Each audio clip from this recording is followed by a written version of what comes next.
ఈ sacrificing mode నుంచి బయటికి రావాలి. నేను నేను నేను ఎలా తిన్నా పర్లేదు, పిల్లలకి బాగా పెట్టాలి. అదేంటి మీరు ఎలా తిన్నా పర్లేదు అంటే మీరు ముందు హెల్తీగా రేపు మీరు సరిగా ఉండకపోతే వాళ్ళు ఎవరు చూసుకుంటారు?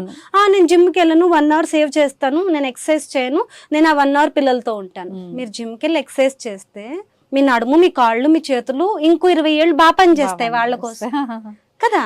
జిమ్కి వెళ్ళి ఎక్సర్సైజ్ చేసేది ఓన్లీ కర్వ్స్ కోసం ఎందుకు అనుకుంటున్నారు? స్ట్రెంగ్త్ కోసం. మీరు జిమ్కి వెళ్ళి ఎక్సర్సైజ్ చేస్తే మీ మెంటల్ స్టామినా కూడా పెరుగుతుంది. అప్పుడు మీకు టక్కని కోపం రాదు, మీ ఆలోచన తీరు మారుతుంది. ఆ బెనిఫిట్ అంతా ఎవరికి పడుతుంది?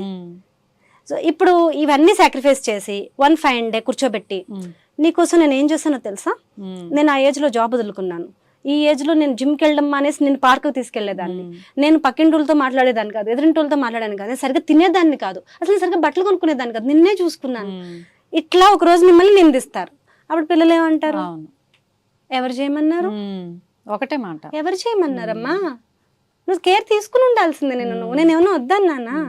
సో ఈ ట్రాప్ లోంచి బయటకు వచ్చి మదర్స్ అందరూ వాళ్ళని కేర్ తీసుకోవడం పిల్లలకి అన్యాయం చేసినట్టు కాదు. ఇన్ఫాక్ట్ మీరు స్ట్రాంగ్ గా ఉంటే, మీరు హెల్తీగా ఉంటే, మీరు బ్యూటిఫుల్ గా ఉంటే, మీరు నలుగురితో మాట్లాడుతూ సోషల్ గా ఉంటే వాళ్ళు ఎక్కువ బెనిఫిట్ అవుతారు.